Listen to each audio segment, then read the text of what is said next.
Welcome to Real Jam Radio. I'm Danny Leroux, your host, and so happy to have you with us for this episode. I wanted to talk about a couple of different things in the same episode, go through the second round of the playoffs, where it stands right now, where we're looking forward to it going in the future, and also a little bit about the offseason, particularly for some of the teams that are on the outs right now. And so the perfect person to talk to about that is Ben Golliver of Sports Illustrated. We had a great conversation, runs for about an hour. We focus more on the playoffs early, and then late we talk about Toronto's offseason, and we talk about what we're looking forward to in the lottery. Apologies for this episode is going to be more lightly edited than a usual Real Jam Radio because we recorded it on Sunday morning and I have to head over to Nate Duncan's to do the Twitter NBA show. So it's a quicker turnaround, but it's a wonderful episode and I don't think it needs that sort of editing anyway. And it is brought to you by SeatGeek, my go-to for buying and selling tickets. You download the free SeatGeek app and then use the promo code REALGM to get a $20 rebate on your first order. The conversation with Ben runs, I think it's about an hour 5, and I hope you really enjoy it. Thanks so much for coming on. Oh, my pleasure, Danny. How's it going, man? Good. So I think that there is kind of a sense of where this is going. Maybe not even specifically in this round, but next round. But speaking only for myself, I've still been enjoying the ride so far. Yeah, I always have a hard time when people complain about the playoffs or complain about the disparity and the lack of parity. I mean, I definitely get all of it, but I'm at the point where my entire annual calendar is structured around this time. So it would take something truly horrible probably to ever get me to admit that I wasn't having a good time. I mean, night to night, I think we're seeing some pretty impressive performances by guys. We're getting lots of drama off the podiums too, and I think that's part of the show now, the post-game press conferences and who's getting out front with storylines, whether it's free agency or trade rumors and all that stuff. So to me, I'm still loving it. I definitely hear the voices who are starting to peel off and say, "Oh, this has been boring," but I'm still all in.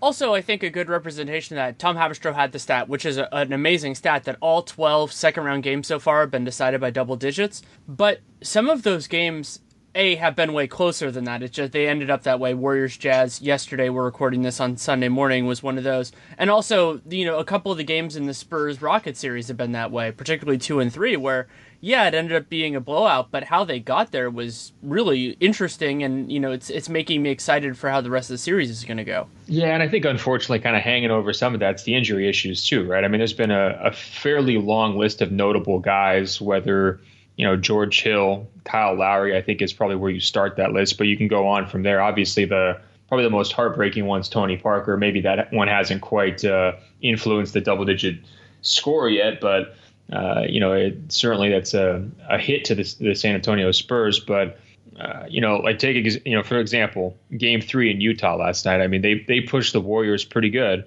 If they have George Hill, I'm expecting that would really be a game and potentially one where not only does it go to the last 7 minutes like it did, but maybe it goes down to the last minute like it could have easily. So, I think there's some other factors besides just, the surface level take, which is, the super teams are killing and everybody else is not up to their standard. Well, that's a good point, that it just so happens that the healthiest teams, except for, that's true, I was going to say, but Durant missed a couple games, so that's true. But the healthiest teams, by and large, have been the better teams, so that works out in their favor. And yeah, but even the Blazers, though, they didn't have Nurkic, so that's another situation too where, I mean, those aren't equals. Obviously, we'd all take Durant over Nurkic any day, but in terms of, getting each other at full strength, it didn't really happen.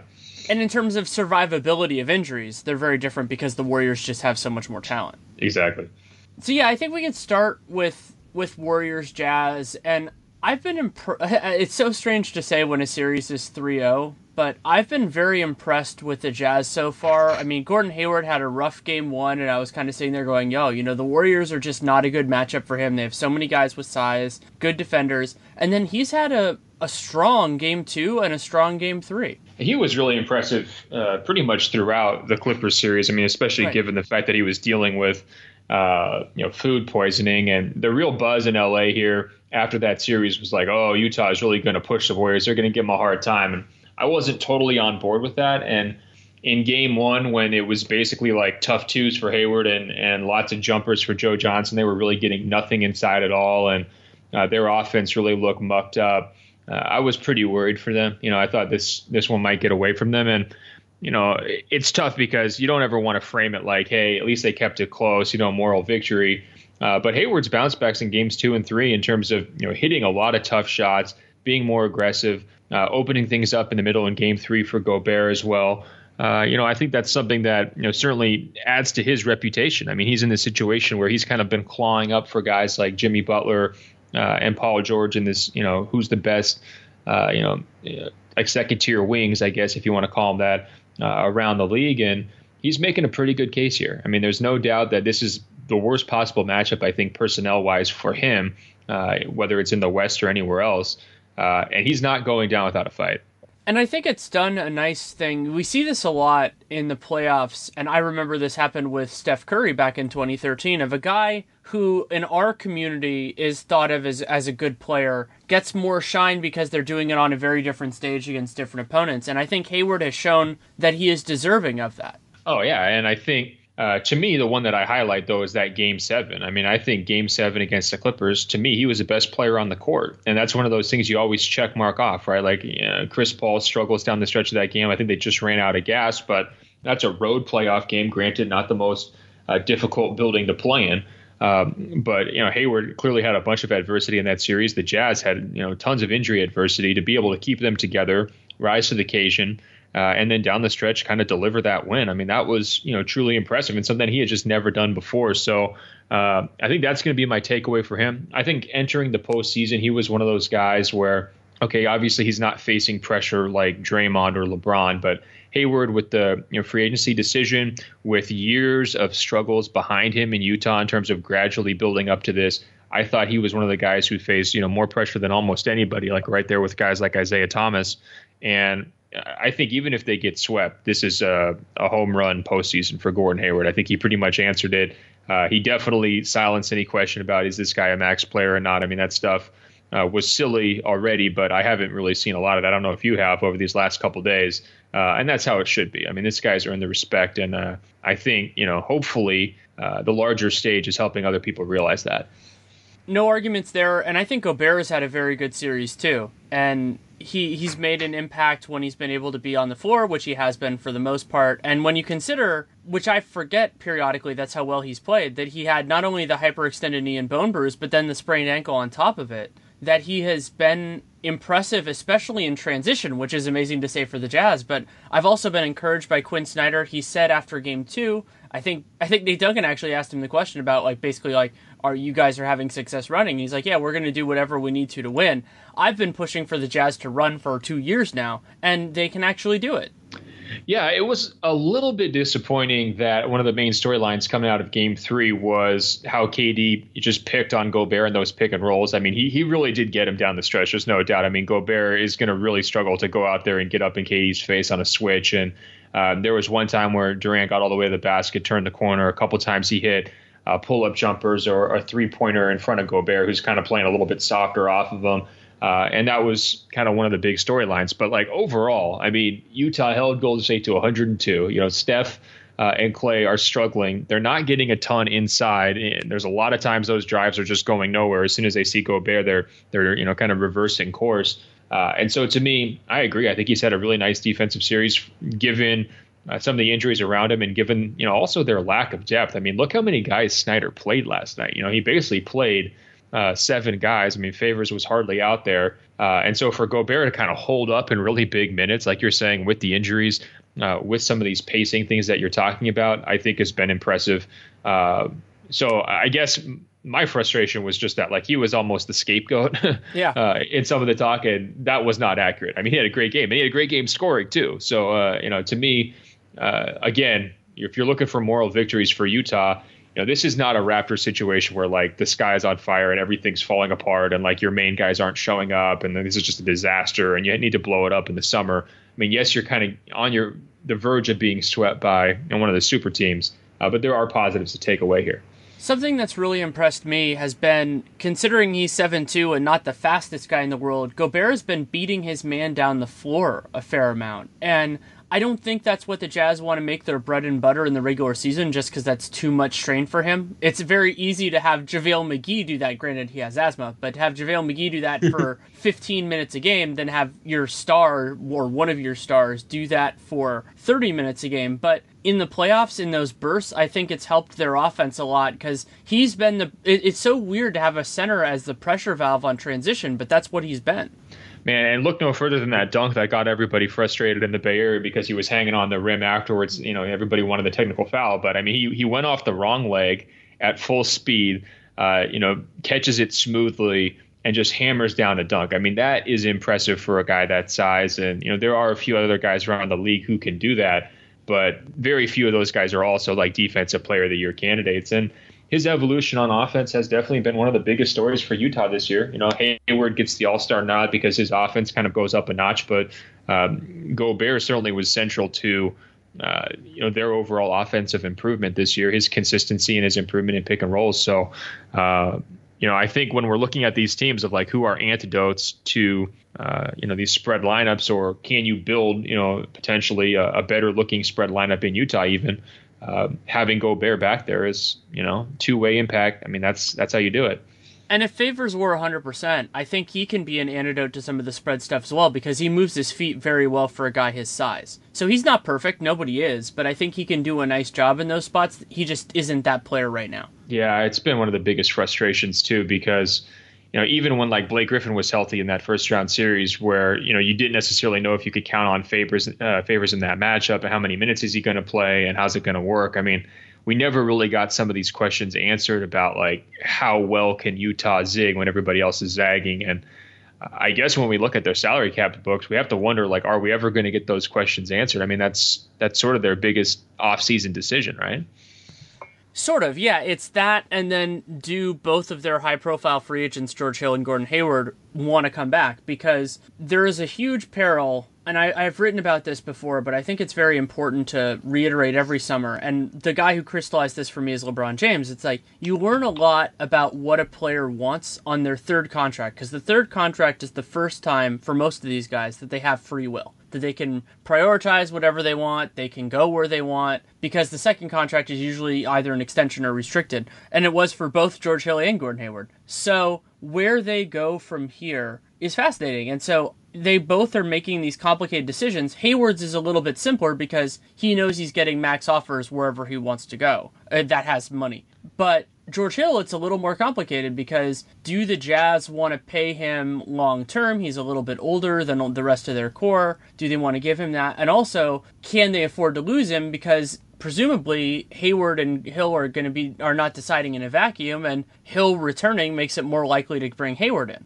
Yeah, I guess what I was saying with Favors, like his spot there in the future is like, if you want to pay both Hayward and Hill, who are definitely much higher priorities kind of on their star depth chart right now, something has to give. And I would guess it would probably have to be Favors, when you're looking at their salaries. Maybe not. Maybe they can find a way to do it all. But I guess I'd be looking there and saying that's an awful lot of money for a team to kind of keep all these guys together. In terms of your point on Hayward, it's exactly right. And his decision has gotten only more difficult as these playoffs have played along, because from the Jazz side, they really can't ask for anything more. I mean, they won their first playoff series in 7 years. It was full of exciting moments. Hayward got a chance to be the hero, and they got to go toe-to-toe with the West best and take their best shot. I mean, that's usually what you're hoping for if you're one of these small market teams trying to keep your star, right? On the flip side, the argument goes, well, a team like Boston is sitting right there with a very compelling pitch, which is right now this NBA is a two-team league, Cleveland and Golden State. And if you want to have a chance to compete with those guys at all, you need to come team up and form a third super team with a Celtics team that very well could make the conference finals. And that's certainly a team that's in a different spot, I think, building-wise, than the Jazz are. So his decision, which many people kind of forecast as being pretty difficult here, months ago, has only gotten trickier as you go along. And I think if you're George Hill, the reason why you're in the best leverage position of a lot of these point guards is because you're coming on the heels of the Trey Burke era, right? Like the Utah knows how bad it gets without a competent point guard. Like very personally, Hayward knows how tough it was without anyone who can reasonably hold down that position. And so I think the Jazz are basically in a must-keep mode with George Hill. Their entire plans, are basically like, if they don't have him, there's not really a good backup option. Their pitch to Hayward is a lot worse.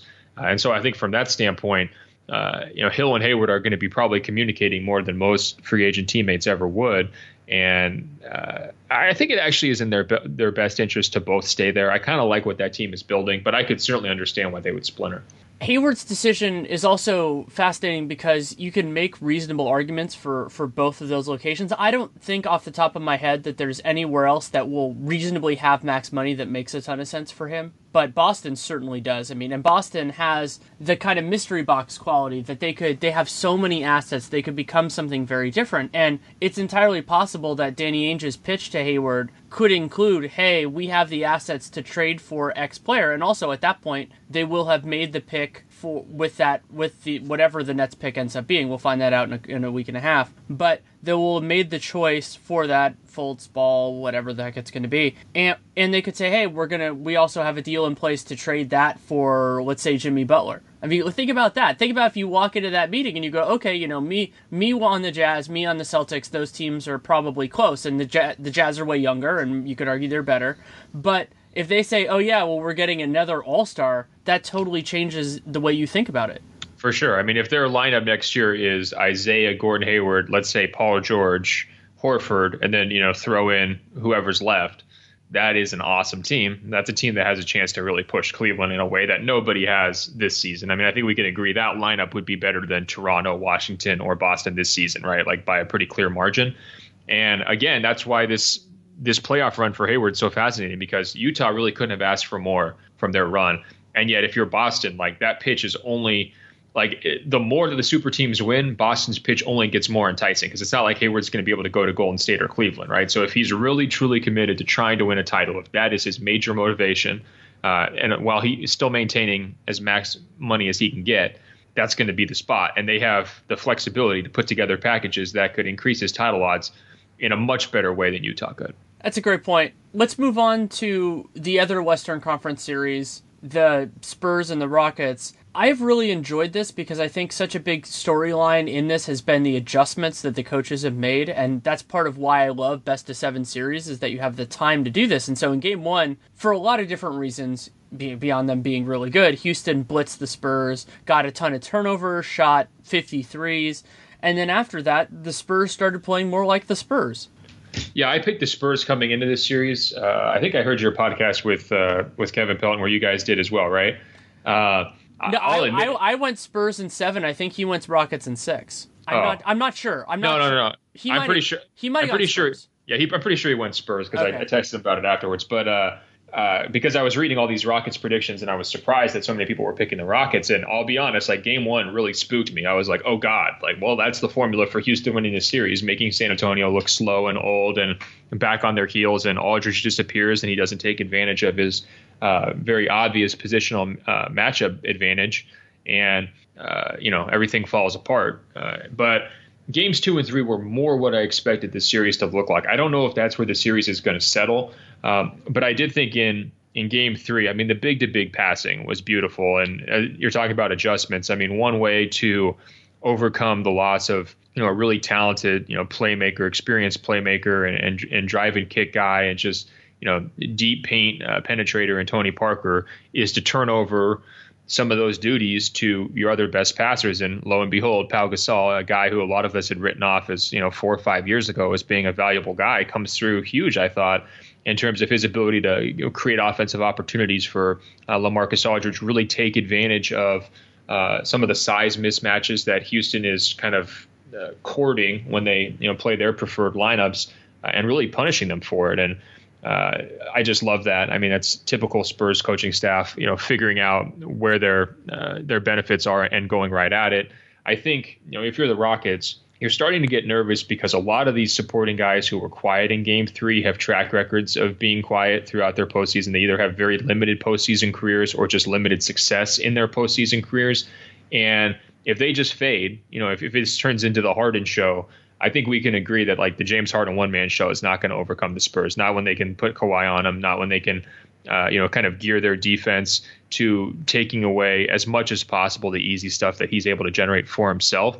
And so to me, all the bullseyes go on the backup guys like, Gordon, Ryan Anderson. I mean, I think we're back in that spot, maybe where some people expected before these playoffs is like, are those guys going to finally be able to step up? And I think, that the rubber's kind of hit the road with those guys right now. And I think ultimately they're going to be the people who decide this series. If Houston's going to have any chance, they have to have a big response. If they don't, I think it's going to be San Antonio's series. Something that I've loved in this series so far has been that in many ways the Spurs' solution to what ailed them in Game 1 was a very old school one. And with the idea that if a team is beating you partially by threes, but partially by driving, just put a big guy there and force him to finish over him. And there is a counter to that of basically trying to make Gasol defend in space, but that's still a harder thing to do. You can argue that, they should do that with Ryan Anderson at center, and I do think that is something that D'Antoni should try, and we might even see that later today. We're recording this Sunday morning. But it's still easier said than done because Gasol, more so than David Lee, which is part of the reason I hated using him as a starter in Game 1, he brings advantages on the offensive end that Ryan Anderson can't counter. Yeah, the David Lee thing, thankfully, it seemed like that was shuttered pretty quickly. I mean, it did seem like a pretty obvious, like maybe they were just hoping. It's like one of those things sometimes when teams start big and then immediately shift small when it's not working out. Like maybe that's where they were going with that. I don't know. But hoping they could get away with it and then realizing very quickly they couldn't. I mean, I think Powell has shown really good discipline defensively when Harden's coming downhill. I mean, I think I've said previously, like, the cover of the Rockets media guide should just be Harden turning the corner on the pick and roll and how scary of a thought that is. You remember those old Blazers posters with like Terry Porter and Buck Williams, like, running in transition, and the tagline said, uh-oh. I mean, that's sort of what the same feeling is when Harden turns the corner, and Powell has handled those situations very well. I mean, he's just kind of retreated, made sure he stayed between Harden and the hoop, and then he's made sure he's gone straight up to make it a difficult shot, like you're saying. You can't really ask much more from a big guy, especially a big guy his age, than that. And I'm surprised it's working so well. To me, he's the kind of guy you circle and hope to be able to exploit. And so far, Houston really hasn't quite been able to unlock him. And I think also credit to San Antonio's perimeter defenders, too. I mean, I expected them to be able to take away a lot of Houston's shooting in this series just because they've been doing it for years. Their three-point defense this year was strong. Obviously, it got away from them completely in Game 1, but they've kind of cranked that up in Games 2 and 3, and that also helps your big when you know that it's not pouring in from every direction. You just kind of have one task if you're the big defender. The Spurs not turning the ball over is another key part of that because the Rockets got so much of Game 1 of their looks in transition, and they were being really active, stripping the ball, active in passing lanes, and I was just watching that game and thinking, this isn't what the Spurs do, and you always assume that things are going to regress back to their means, whatever that is, and I think the same thing was true with LaMarcus, and it got back to where I thought the series was with that, but at the same point, these teams are so close, small pieces of variance could end up deciding the series, and that's the fun of a balanced playoff series. Oh, yeah. No, and we all kind of knew this was going to be the best one coming in, right? I mean, I guess if you prefer, technical fouls and body blows and that, you can make a case for Celtics Wizards, but I think in terms of like sheer entertainment value, styles clashing, of course, the history between the two franchises, I think this was the one that had the most storylines around it, not to mention Harden versus Kawhi and MVP debate and all that, but I think it's lived up to the billing. It's been very unpredictable, though. I mean, it goes back to the double-digit stat in terms of the games that you mentioned is, the swings between these two teams that are, pretty evenly matched have been wild. And to be honest, it's pretty hard to predict. I agree with you. I think it is very hard to predict. And I had trouble getting a grasp on where this series was going to go. And I feel like the first 3 games have justified that discomfort because I don't, as you said, we'll see where the series settles. I have no idea where this is going. Yeah, I mean, after Game 3, I looked it up, and Popovich is 18-5 all time against D'Antoni. So for whatever that's worth, like if you're looking for a tiebreaker, I mean, that is a strong track record of basically owning a coach. And consistently proving that you've got the ability to adjust throughout series. I guess that's kind of my worry with D'Antoni is, isn't he the kind of guy who'll just go down with the ship? I'm not sure he's got like the depth of counters or really the desire to do radical counters. I think he likes to play how he's going to play.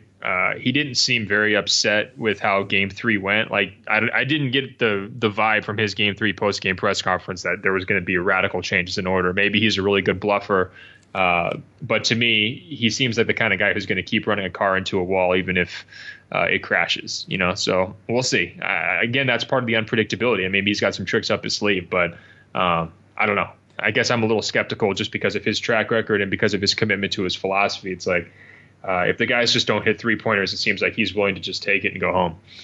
One other big one that I think could rear its head in this series, and didn't as much in the OKC, is that James Harden is very bad at getting the ball when he doesn't have it. He's very easily denied, and the Spurs are the best ball-denying team in the entire league. And we've seen that for little bits and pieces where it'll get in Lou Williams' hands or Eric Gordon's hands, and then Harden just won't touch it. But I think that the Spurs can really ramp that up if they have to. And what that's going to do more than anything else is just slow down the Rockets' offense, because it'll just burn an extra couple seconds on those possessions. For sure. And I think we saw them get away from their discipline on offense just in general in Game 3, too. I mean, it seemed like a lot more tough shots, a lot more mid-range stuff than earlier in the series.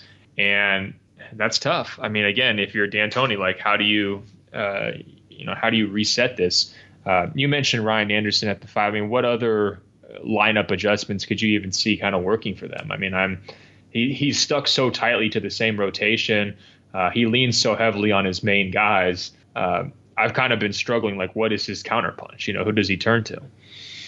I think Patrick Beverley has done a really good job in this series. I think you want to make sure he's on the floor whenever DeJounte Murray's on the floor, which we don't know how much that's going to be. That was rough at the beginning of Game 3. Got a little bit better later on, but still, I mean, the fact that he can strip him. And then the problem is that I have in terms of, scheme stuff is that other than small pick and rolls to try to get somebody else onto Harden, which is just a fundamental goal, another big problem they have is that they only have one player who can capably even try to defend Kawhi Leonard. And, I mean, unless they want to try, like, I don't know, Sam Decker or somebody like that, but Ariza's their best shot. And that means that you can't really try that many other looks unless you're going to throw doubles. And the problem with throwing doubles at the Spurs, as somebody who's watched them for eons now, is that they collect good passers. And if you have good passers, this is, you can't do what the Bucks did to the Raptors for a couple of games or what Cleveland has done blitzing DeMar DeRozan, because the other guys are going to make good decisions and they're going to get a basket. And so, yeah, even though the Spurs are probably slower than the Rockets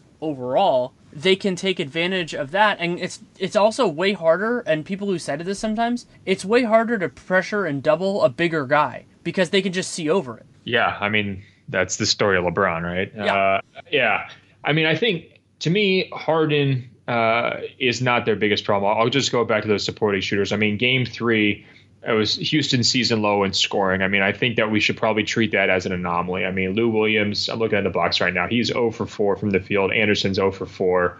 Beverly's 3 for 13. Nene is 0 for 5. I mean, Gordon's even 3 for 10. I mean, together, all those guys were like, 1 for 9 from threes. I mean, that to me is not like a lot of that San Antonio stepping up for sure. And I think some of that is just like, that's a really bad night. I mean, this is a thrive or die 3-point shooting team, and they died. And so I think, if they're closer to, the mean, like you're saying, I think that they're still very competitive in this series, but those guys have got to step up. And I think, Ryan Anderson's got a track record here of years where he's been a postseason liability. I mean, that's just kind of how it goes. And some of these other guys have as well. Lou Williams, I think, has done a pretty nice job of answering some of those questions this year for the first time.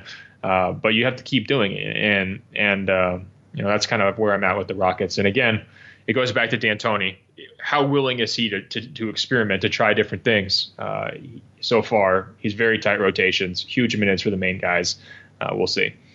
Before we move on to the Eastern Conference, which has its own drama in its own way with the playoffs, I want to tell you a little bit about SeatGeek. I've been using SeatGeek for years, long before they were a sponsor on Real Jam Radio, Dunked On, or anywhere else, because it is a great product. I became a fan of it in that way and was thrilled when they came on as a sponsor. And I really like, personally, my favorite thing about it is the deal score. And so what deal score is trying to do is that it is attempting to, for whatever you're going to, concerts, theater, sports, playoff games, a great way to use it, it tries to combine and successfully combines ticket value and ticket price, which not only puts you in a great position to save time, to say, they can't say these tickets are perfect for you, but they can say these are your best options. It also does put pressure on sellers, because if you're pricing has a low deal score, then people probably aren't going to buy it. So it works in both those ways. It puts a little bit of weight on the scale in favor of the buyer. And you can also use SeatGeek because they are an aggregator, which means that you don't have to look multiple places for tickets. You can go to SeatGeek and feel comfortable that they will have the listings you're looking for whatever event you want to attend. And it's a great product. As I said, I've used it since before they were ever a sponsor. And how you can check it out is the free SeatGeek app is probably the best way to do it. And then SEATGEEK, and then the promo code, which you enter under the settings tab, is RealGM, just like RealGM Radio and just like the site I write for. And if you do that, you get a $20 rebate on your first purchase. So whatever it is that you want to go to, you just buy it and you have entered the promo code, they'll send you $20. It's pretty awesome. And you tell them that you came from us as well. So it's a great way of supporting the show. So again, SeatGeek, RealGM promo code, $20 rebate on your first order. We could move on to the Eastern Conference, and let's start with Wizards Celtics. And I think that the best way to phrase this series or to frame it is it's kind of like a fun B storyline on a television show. So you can't spend the entire narrative arc on the main character and what they're going through. Sometimes you have to go into other things. And so it might not have a lot of resonance in the long-term picture other than the aforementioned Celtics with big free agents part of this. But I've enjoyed the animosity. I've enjoyed some of the singular performances. John Wall has been very good overall in the series. Isaiah's Game 2 was absolutely spectacular. And I can appreciate it for what it is. Yeah, I think Isaiah, if you're wanting to talk about one player being the story of the entire postseason, I think it would start with LeBron, and then it would probably be Isaiah would be number 2. I mean, put aside the family tragedy, but just like what is going on in his mouth? This guy's like constantly getting dental surgery left and right, special mouth guards. He missed a little bit of the second half of Game 3 when he's coming back from getting some adjustments. I mean, how he's doing all of these things in really his first big postseason of his career. I mean, he had, I think, one good game last year, but otherwise, he was kind of a flop in the playoffs. How he's doing all of this with the distractions or whatever you want to call them is spectacular. Game 2 was truly special. I mean, his closing down the stretch there. I mean, yes, Boston kind of dodged a bullet there with Bradley Beal at the buzzer, but I mean, you really can't ask for much more than Isaiah. I guess, if you're Washington, for a team being down 2-1, first of all, they looked very confident in Game 3 after what could have been a gut punch loss in Game 2. I mean, if a weaker team, I think, would have folded after losing Game 2 in overtime and taking such a remarkable performance from Isaiah, their response to me was incredibly impressive and showed that they believe they're the more talented team. Now, are they going to be able to continue to sustain that? I'm not sure, but they've clearly led for most of this series. I mean, that's kind of a stat that's been popping around, just the percentage of time of games that they're leading. And I don't think Boston has a great answer for Wall when he's really playing well.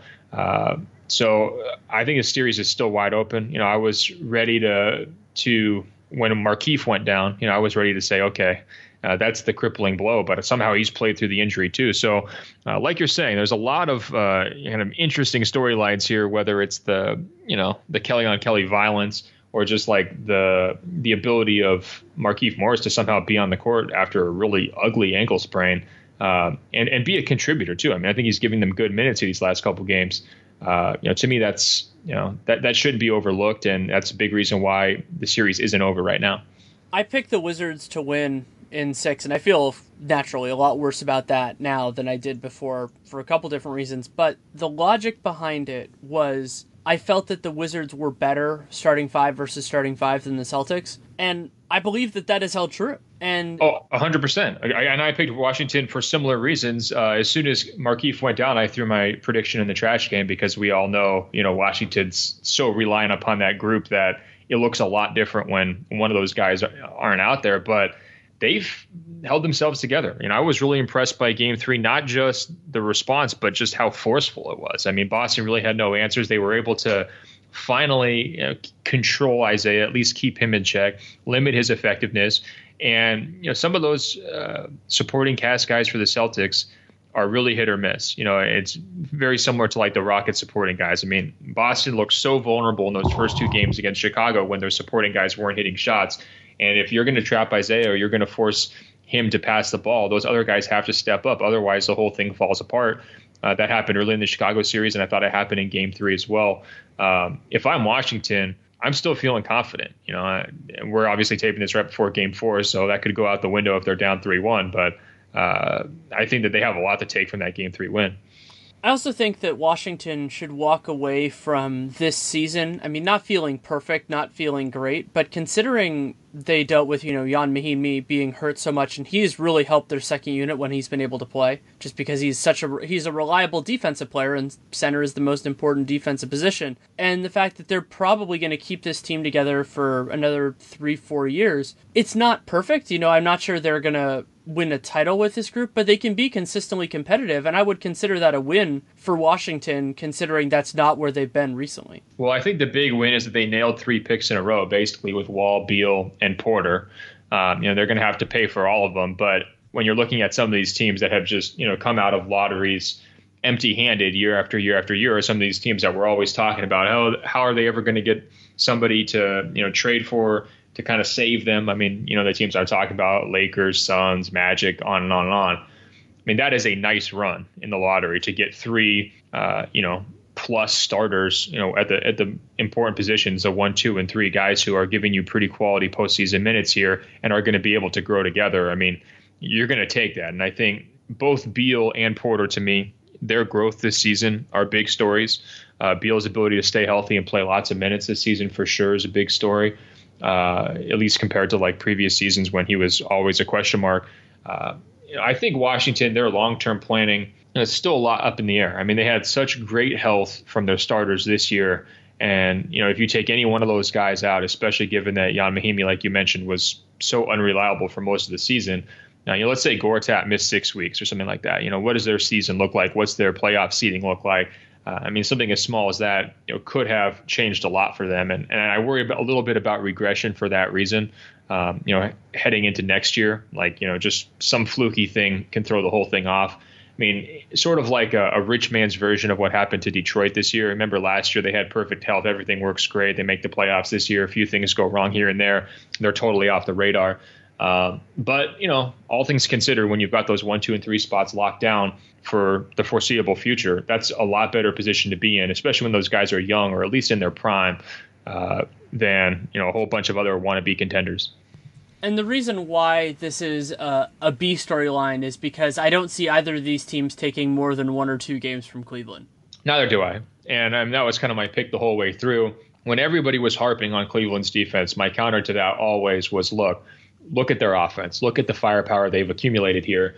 I think compared to the last 10 title teams, Cleveland has a better defense, a better offense and a worse defense than all 10 of those title teams, which kind of crystallizes, their season's kind of a glasses half full, glasses half empty kind of conundrum. You can kind of pick whatever side you want, but to me, their offense has been more than enough to overwhelm everybody so far. Toronto's not even coming close to having answers for them. And LeBron, with his 3-point shot going, is basically unstoppable for teams that don't have both an elite perimeter defender or 2 to throw at him and an elite rim protector who can also, spread out and play defense in space. I only see one team left on the board that has those things. That'd be Golden State. And so if we're looking at teams that can truly stop Cleveland, I think it would be Golden State. I got to say, I've been really impressed by Cleveland's second unit. We look at Boston and kind of consider them a deep team, certainly deeper than Washington. But if we're talking about, playoff series, would you rather have Boston's reserves or Cleveland's reserves if they're led by LeBron and it's just LeBron and 4 shooters? I'll take Cleveland's group, even if it's older guys, guys who've kind of been laughing stocks maybe in previous years. I'll take that group over Boston's group any day. And I would obviously take Cleveland starters over Boston starters as well. So to me, it's just really hard to make the case that the Celtics or the Wizards are going to really pose much of a challenge to this Cleveland team, given how well they've played. It's just been a machine-like vibe in Cleveland. There's also the challenge with Cleveland that, Channing Frye has specific flaws defensively, but in many ways they're harder to exploit than the flaws that he creates for the other team's defense, because all he has to do is just stand at the 3-point line and you're just sitting there going, crap, well, how do we counter this? Yeah, especially when he's surrounded by 3 other shooters. That's the thing, is like when they go to those lineups and they've got 4 shooters plus LeBron as their bench unit, that is a really high-powered alternative look. And maybe they're going to give you something back on the other end, but The Raptors is a great example. Like, you come out and shoot cold and you can only hit a couple 3-pointers in the entire game. You can forget about it. You have no chance against this team. They just have too many guys who can shoot the ball and can get wide open catch and shoot looks created by LeBron. So to me, Boston, I don't know how they stop LeBron at the point of attack. I mean, I don't love any of their options there. I think he's going to be able to get into the paint pretty much at will, and that's going to set up their 3-point shooting. And then also, I don't know how they really, contest him much at the rim either. And when you're looking at some of the issues that a guy like Robin Lopez posed for the Celtics, I mean, aren't we going to see the same thing from Tristan Thompson and Kevin Love as well in terms of hitting the offensive glass, second chance points, extending possessions? I think we're going to see that for sure.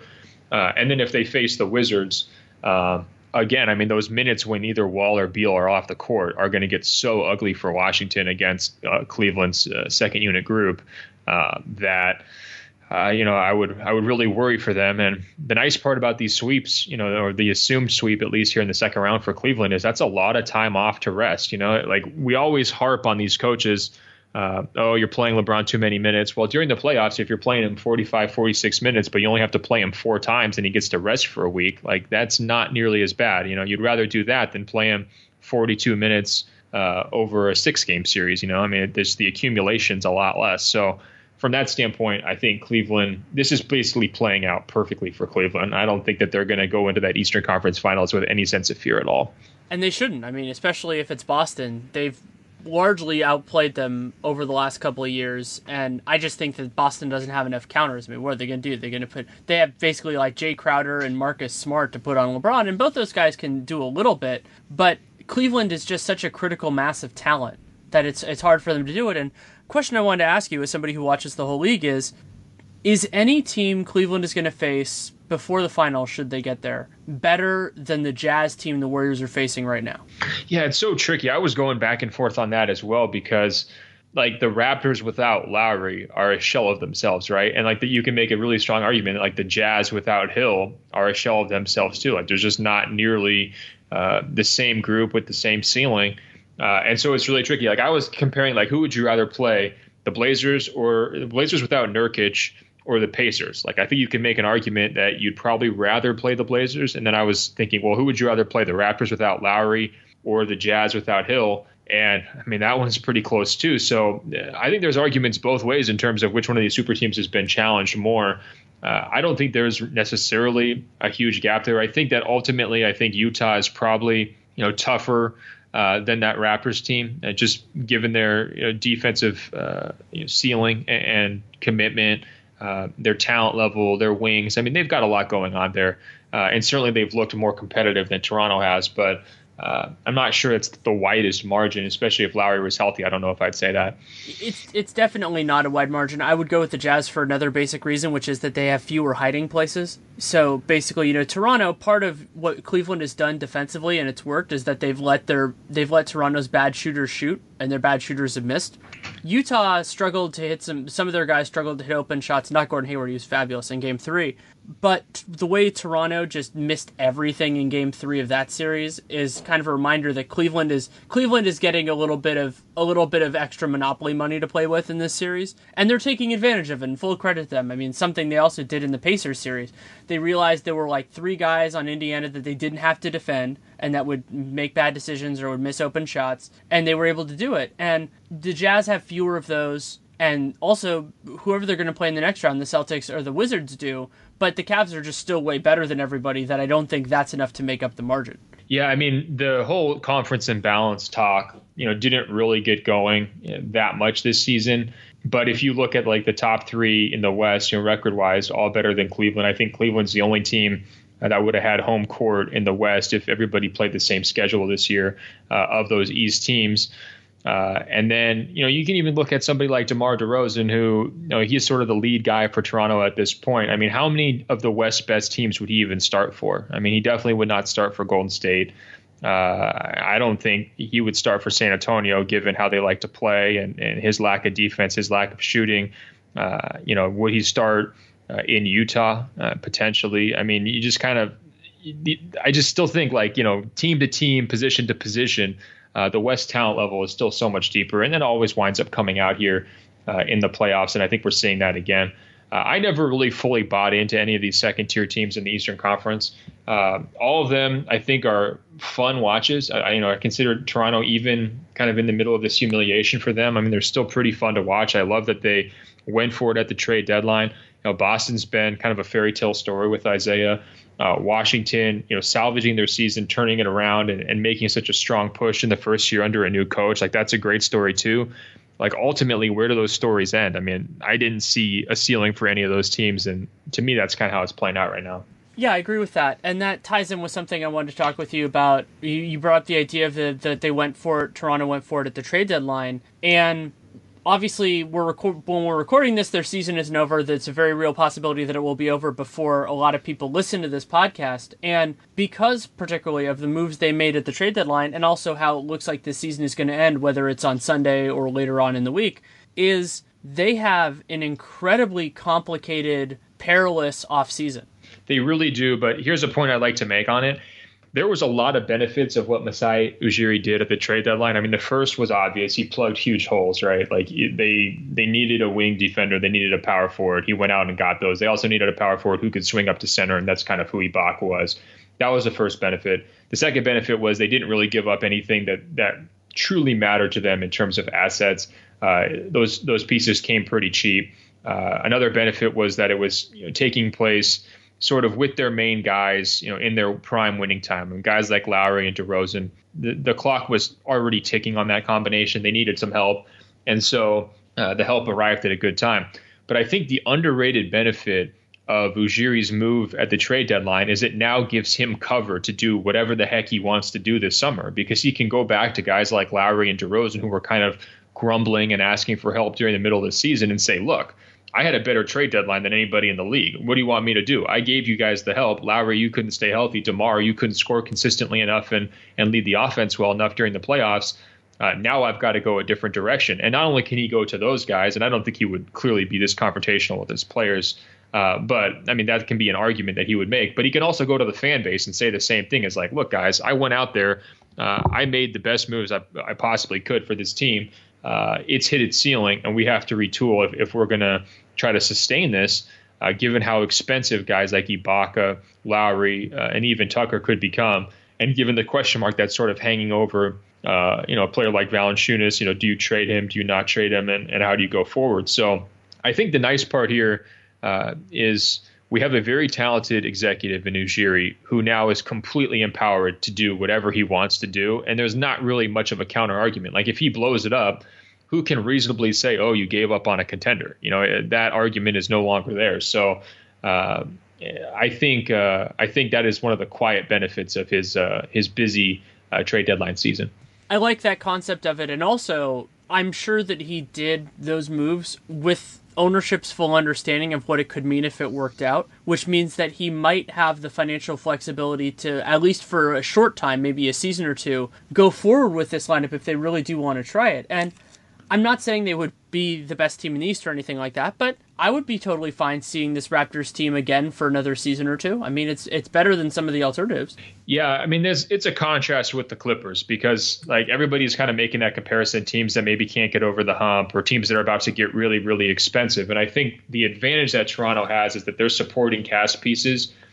First of all, they have a lot more younger talent than LA does. And I know you've harped on Doc's drafting and his respect for draft picks for years. It's a great point. It's really coming back to get them this season.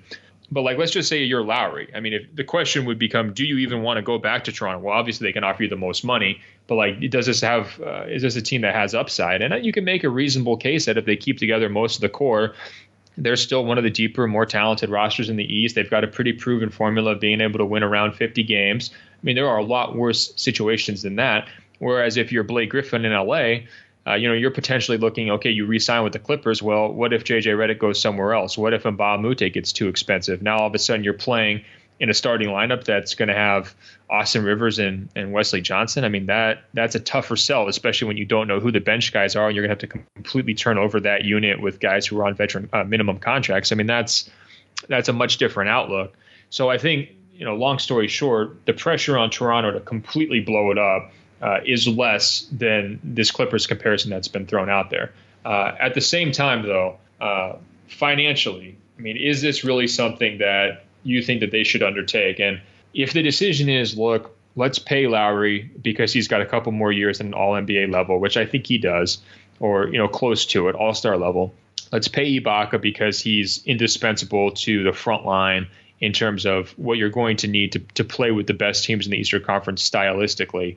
And let's keep DeRozan because he's sort of the face of the franchise. Everybody in Toronto loves him. I mean, if that's your core group, then you have to start making choices around those guys. And to me, one way to kind of retool this would be to just dump Jonas, basically however you can, bring those three guys back, open up more time for a guy like Pirtle, turn over more minutes to those young bigs, and try to keep it together that way. I mean, do you think that they could make that work financially? I do. I feel like I'm cannibalizing my own off-season preview, but that's fine. And I think that cost mitigation is a very interesting part of what Toronto does because they don't really have that much in the way of bad contracts. There can be an argument about DeMarre Carroll that I'm not sure somebody's going to love him enough to throw that money at him his remaining years. But Valanciunas, I think it's hard to trade centers now, but I can certainly see him having a cheering section and, maybe a team that isn't the best recruiter of free agents, that just basically is sitting there later on in the process and going, hey, we can't do better with our money than him for a year or two. I could totally see that. That's a reasonable interpretation. The other cost mitigation point, and it's less saved money than other things, is Corey Joseph. Yeah, Corey Joseph's from Toronto, and he's a reasonable contract, but that's the whole point. If they feel comfortable in Van Vliet or DeLon Wright or something like that, he's, I think, about $7 million. That $7 million is not that much, but when you factor in the fact that they could be in the luxury tax, it looks a lot bigger. And so if they could move him to any number of teams, I don't think it would be hard to find a place for him at all. And the other huge fallback for the Raptors is they have a lot of other talent. Like, they have young guys who they can reasonably believe in. Bebe Nogueira, if he's your backup five or even your fourth big man, that can work. Van Vliet, DeLon Wright, you can use those guys. Those guys are still on cheap contracts. Those are the types of moves that allow you to trade those other guys. And also, they still have a first-round pick this year. Yes, they lost Terrence Ross, and that doesn't help. And yes, they lost a first-round pick in that deal. A late first-round pick and then 2 terrible seconds for PJ Tucker. Okay, not a big deal. They still have other assets. Yeah, I didn't think the prices there were that big. And, if you've got Norm Powell, it's like, okay, Terrence Ross, whatever. I think this team needed an amnesty clause almost more than anybody, right? Like, what have the amnesty clause just been perfect for DeMarre Carroll and to make their life so much easier, just move forward. Well, and with DeMarre, the idea of an amnesty clause is interesting, and this was an argument I made when I argued that the Warriors, if they had kept it instead of amnestying Charlie Bell, could have used for David Lee, is that in terms of actually saving money, DeMarre Carroll would actually probably get a decent bid in amnesty. So you're saving even more money because that comes off the book. So, like, let's say a team's like, hey, we'll pay DeMarre Carroll $6-7 million a year. Well, then it's not even that expensive. Yeah, I think the way to keep the band together, we pretty much identified it. It's trade Jonas, trade Corey, try to trade DeMarre, pray for it. You're probably not going to be able to find it, but at least try. Pay Kyle, pay Ibaka. And then trust these young guys. I think that's sort of the way that's like the medium road. I am curious to hear your thoughts, though. Like, let's say they decide it's time to do something a little bit more radical, and it comes down to, like, okay, do we pay Kyle or do we pay DeRozan? We just can't have both those guys as max guys in the backcourt on such long-term contracts, given the pretty hard ceiling that duo's got. In terms of the postseason, their track record together is not great. And probably getting worse in terms of, how long can these guys reasonably expect to make a conference finals? It's a pretty reasonable question given Kyle's age. If you had to pay Kyle and then as part of that trading DeRozan or just keeping DeRozan and letting Kyle go, which path would you prefer? I don't think that DeRozan can be a central part of a really, really good team. He can be a part of a team about as good as Toronto is right now. They have wonderful supporting talent. And to me, if you're going to go away from the two of them together, I would either keep Lowry and trade DeRozan or lose both of them. Because Nate and I were free-flowing a little bit on this on the Twitter NBA show after Game 3. And what I was talking about was, if Toronto wants to blow it up, they need to have the confidence, Ujiri does, to blow it all the way up. Because if they keep DeRozan, they're going to be too good to get the picks that will eventually make them good again. So they need to figure that out. And so I would lean in that stance towards trading DeRozan. However, that is such a hard thing to ask of ownership, to ask of your fan base, because DeMar DeRozan is a really good player. He's a legitimate all-star. As much as I think that what he does will never work in the playoffs just because the opposing talent gets better in a way that specifically hurts him, you can't knock the fact that he has been a pivotal, essential part of the best run in their franchise history. Yeah, I guess where I'm going with this is that a big fork of their offseason should be exploring trade possibilities for him.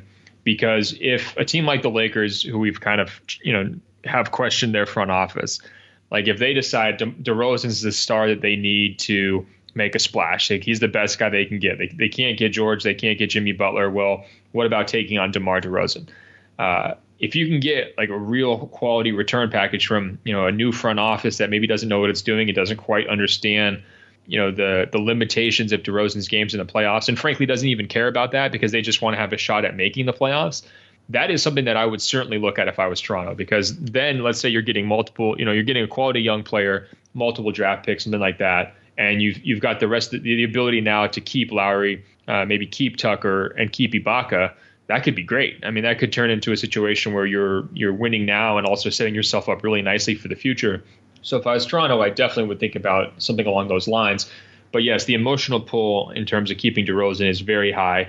And I think the emotional pressure to bring back Lowry is going to be pretty high too. And the reason why I say that, everyone's incredibly frustrated with him right now. Another injury, another big letdown. I mean, it's happened before. Can he stay healthy? To me, the solution to that is not cast him aside and pray that these backup guards are going to be able to save the day. I mean, that's going to be a huge downgrade. It's going to be very hard to replace what he does. They look totally different when he's injured down the stretch of the season in terms of how functional their offense looks. I mean, it gets really gimmicky really quickly. To me, the answer is pay him and then figure it out in terms of minutes limits, where whether Dwayne's the coach next season or whoever's coaching them, you got to scale him back. You got to take some of those losses in December and February to preserve his body, because they just really haven't done that. And it's been a consistent issue, not only for Lowry, but DeRozan as well. And they've had this chance now where they've been in the mix and, trying to run the gauntlet through the regular season to stack up the win total. I mean, they've proven that they can do that. I think it's time to, if you do bring these guys back, it's time to step off the accelerator a little bit, take a few more regular season losses with the big picture in mind. And I think he can learn something in that way from not only the Spurs, but from the team he used to be an assistant coach on, the Mavericks. I think the Mavericks have done a nice job with Dirk over the last couple of years, even though they haven't made the playoffs, of just being like, hey, if we're going to extend this guy's life, we need to make sure we don't push him too hard. Oh, yeah, for sure. And I think part of the problem when you have a coach that's on the hot seat is, what does he do? He runs his stars out there for as many minutes as possible. And I mean, if you're looking for another way to shift directions, a coaching change is something that they have to look at. And I'm generally a Dwayne defender, pretty much. I think his ability to get this many wins and this much postseason success out of kind of broken pieces, with a guy like DeRozan and some of these other pieces that, I think a lot of other coaches would have gotten less out of, deserves a lot of praise. But that is another way you could kind of, retool on the fly or kind of change the story around your organization is, okay, we're bringing back most of these players. We didn't make a crazy offseason splash. We probably lost a couple of guys because we couldn't afford them all, but we've got a new coach going forward. I mean, that's something else I'm sure they'll look at. And Ujiri hasn't been able to hire his coach, whoever that would be. He took over the job. Right. Casey was already there. And so that's always something you look for, even a couple years into it. But I think Casey's done a solid job getting his players to buy in, and that's always an important part of what a head coach does. But it could be a time just for somebody who brings in a different approach and can do it that way. I had floated the idea of Thibodeau there for a while. Of course, now he's settled into his own job. But yeah, it's certainly something they should consider. And Toronto has so much that they have to weigh in a really, really short period of time. So we'll keep an eye on that. But I know you have to go. I have one quick question for you, which is, we're about a week and a half away from the lottery, which we lose sight of because of the playoffs, but the lottery is going to be very important this year. Have you given any thought to what, not what you think it's going to be, because predicting odds is kind of silly, but what you would like the results of the top three to be? Well, I was very frustrated how the Lakers managed their stretch run. And even though it's like working against my own best interest because I'm here in LA and I would like to see them actually be good, I kind of think they should be punished for how many accidental wins they had down the stretch. It's like they almost don't deserve to keep their pick given how badly they mangled that. I guess if I had to pick one, I am on board with, well, first of all, Orlando made the right move in moving on from Hennigan. So I would like to see that rewarded with a top 3 pick. They can really use a talent infusion. So let's get them in the mix. But I think my dream scenario is the Sixers' dream scenario, which is Philly gets 1 and 4.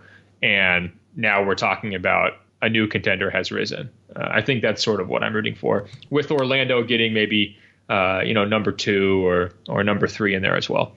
Completely logical approach. Mine is similar, but different in a couple basic ways. So the way that I like to think about it, because I don't think I've ever written the piece, but I think about this every year. And so for me, you start out at number 1 with, okay, who would be the most interesting for Markelle Fultz? And to me, there are 2 different answers for that. One, my A1 would be Minnesota. I think Minnesota, as much as I love Ricky Rubio, he ratchets up their ceiling. He's a guy that fits in their timeline. They have the 6th best odds. It's a reasonable chance. I think they have like a 5% at number 1 overall. That's about as far as I'll go in terms of outlandish for the number 1 pick. The other one to me would be Boston, just because that opens up a Pandora's box of interesting possibilities for them. I think Boston is one of the most compelling teams in the league. Then at 2, I mean, while the second pick could be Tatum, it could be Lonzo or anything like that. So let's say I have Minnesota 1. That also starts to set the table for the Lakers being 4. I think the most fascinating place for Lonzo Ball, I think he's better with good surrounding talent, and I think he's better if he can play a little bit more off-ball, because in case he can't create separation, which is a worry for me. So then, to me, the 2 options for him are Philly. I think Philly is kind of like, then with him becomes that next-gen team of like making it work. Yeah, there's some ego problems with him and Simmons. Both guys want the ball all the time, but I think that could work. And then Boston if they don't get the 1 pick, because Lonzo makes everything better. So I think that could really work with what Boston's doing. And then the 3rd pick, Orlando's a fine one there, or the Sixers if they're not getting 2. So basically something like Minnesota 1, Boston or Philly 2, then Orlando or Philly or Boston 3, and then the Lakers at 4 would be an amazing outcome. Yeah, I'm going to go Philly 1, Orlando 2, Boston 3, Philly 4. I think that's my preferred outcome. You're right. We need to keep Boston in this mix just so that we have the maximum, trade possibilities or, total like balance of power shifting possibilities. I love the Minnesota idea. I mean, I think that would be pretty awesome. I mean, what about New Orleans? Oh, New Orleans getting a top 3 pick would be amazing. I was going to say, what about him for Fultz though? Like, what if? Oh, Fultz absolutely. Yeah, I mean, especially because there have been some murmurs about the idea of whether Drew Holiday is going to stay, and if Drew Holiday leaves, they don't have enough payroll flexibility to really get to where they need to add a high level rookie point guard, a high level veteran point guard. So in that case, then the best thing you can hope for is a rookie, and Markelle would be awesome. Yeah, the downside there is like, can you convince DeMarcus to be patient through a rookie point guard season? The upside there is like a freaking awesome team that would be really fun to watch for like the next 5 or 6 years. I've toyed a little bit with the idea of what would it take for New Orleans to trade Cousins before, let's say, the deadline next season or earlier, and actually getting a top pick like that could be one way that it happens, because at that point the choice is very different. Yeah, and we'll see. I mean, I think everything is on the table for that Pelicans team to me with regard to Cousins, because we saw it with Ibaka, and I think Cousins is much more volatile than Ibaka. It's like, if your plan doesn't work, let's say they start out slow and, maybe Gentry gets thrown under the bus and now you're trying to bring in a new coach midseason or interim coach situation, like that's going to be hard to keep somebody like that happy. So to me, yeah, this whole Pelicans thing is definitely one to watch. I don't think they settled anything by trading for Cousins, and in fact, quite the opposite. I think that they only raised more questions than answers. Yeah, I think that's certainly fair. Anything else you feel like we need to discuss? No, I mean, how are you feeling on your finals pick? I mean, have you changed at all, or where are you on that? No, still there. Warriors over Cavs. I don't remember if I ever picked a number of games, but I still think that's the way that it's going to go. I posited the idea on Twitter yesterday that Cleveland could lose 4 total games in the playoffs, and I think that would be the single greatest representation of what this season was. If Cleveland goes undefeated through the East and then loses, I mean, even if it's like 6 or 7 games, loses in the finals. It's hilarious. The last time I checked, Golden State was on pace to have the best point differential of a champion ever, assuming they win it. Now, that might fall off a little bit if they drop one here or there, but they're in that conversation after having one of the best point differentials during the regular season of all time. So I tend to trust that. I will say, though, LeBron's postseason run here has been truly special. If anyone's going to beat this Warriors team, it's obviously going to be him. And I don't know. I like to kind of bring this full circle. Everyone's been kind of poo-pooing the playoffs. I'm only more excited now than I was 2 weeks ago at the thought of Warriors-Cavaliers 3. And I was really excited at that point, too. Well, we were both in the building for Game 7 of that finals, and that's what gives this so much juice, is the idea that as much as we think we know, we've already seen it defy expectations. Yeah, and LeBron's hitting his threes. And, like, to me, that's the wild card. You know, that opens up so much for them. I don't know if I trust their defense to stick with Golden State if they're really moving the ball. But also at the same time, I don't know if I totally trust Kevin Durant in late game situations with LeBron James on the court and a title on the line. You know, I just think there's still some open question marks and possible fissure points. So I want to see it. I think we're on track for it. And that's my main takeaway. I know I'm kind of selling optimism here and sunshine, but I think we should only be more thrilled at the possibility of this finals matchup than ever before. I'll still stick with my Warriors pick too, by the way, but Cleveland's made it more interesting. They certainly have, and I think they deserve a lot of credit for that. And Cleveland can still play better than they have so far overall. I mean, LeBron can't probably, but the other guys in total, I think KYRIE hasn't been the best so far. I think KYRIE can play better. Love has had some shaky games, so I expect more out of Cleveland than they've shown, and they've already been very good. Agreed. Thanks so much for taking the time. All right, Danny, take care, man. Thanks again to Ben Golliver for taking the time to come on. You can and should read him at Sports Illustrated, and you can also follow him on Twitter at Ben Golliver, BenGolliver. Love talking with him, and as I said in the intro, I think that it can be a challenging time to go through a lot of the different things at once, and especially when you're doing it, trying to cover a lot of different angles. It's great to have somebody who can go through it all, and I love talking with Ben about it. And as was alluded to in the podcast, I'm starting to work on my off-season preview stuff. I'm hoping that they're going to start coming out this week. I actually have written 3 over the last 4 or 5 days and really going to get in. For those of you who are unfamiliar, I do off-season previews for all 30 teams. It is a part of the prep. And then for Dunked On, we also do podcast segments on all 30 teams, and those two things run together. I actually use the pieces as prep for Dunked On and as prep for the whole thing because it all runs together. It's all knowledge that works in the same vein. So those will start coming out in the near future. Very, very excited about that. Also had a piece for the Sporting News about how hard it's going to be to trade centers this year that I think is interesting. And it started out as kind of how the Raptors can trade or could try to trade Valanciunas. That's actually the concept I was working from when the idea for the piece came about. So it was relevant to the conversation we had with Ben, but I didn't want to keep falling back on my own work. So we didn't talk about it as explicitly there, but a lot of fun stuff going on. Of course, the playoffs are still excellent. If you want to check out my work, you can read the Sporting News. You can read The Athletic, which is where my Warrior stuff goes. You can listen to Locked On Warriors. You can watch the Twitter NBA show and Dunked On, the 2 projects I do with Nate Duncan. And we also started a Patreon. Patreon.com/Duncan Leroux is a way of checking that out. And I'm going to have some work, hopefully in the very near term, for Real GM, working on the CBA Encyclopedia and other elements as well. I love doing work for them, and I'm deeply appreciative of how flexible they've been with me, considering working on the book and everything else has moved my timelines for just about all the other written work that I do other than the Warriors stuff. And The Athletic has been wonderful as well. So expect me to kind of make up for lost time in terms of all the stuff that I wanted to do before the start of free agency. That's really going to start kicking in the very near future. So you can check all of that as it comes. Also want to thank the CLNS Radio family, and you can check out this podcast and many other great ones on CLNS Radio. And then if you want to support this show and really any others that you like, subscribe, download every episode. That's especially relevant with a show like Real Jam Radio, which has an inconsistent publishing schedule. And then also you can leave a rating, leave a review in the podcast player of your choosing. It's great if it's iTunes, because iTunes is still really important in this business, but whatever it is, it really does help. I use Overcast. Overcast is wonderful. They're not a sponsor. I just think they're great. And the other way that you can support this show, it really does mean a lot, is go to SeatGeek. Great place to buy and sell tickets, the one I've used for years. And if you go under the settings tab, you enter the promo code REALGM, REALGM, and that will give you a $20 rebate on your first purchase. It's pretty cool. You buy tickets you were probably going to buy anyway, and you get $20 back, and you tell them you came from us. So that's a great thing you can do to support us. And if you have any feedback, good, bad, or indifferent, DannyLeroux NBA at gmail.com.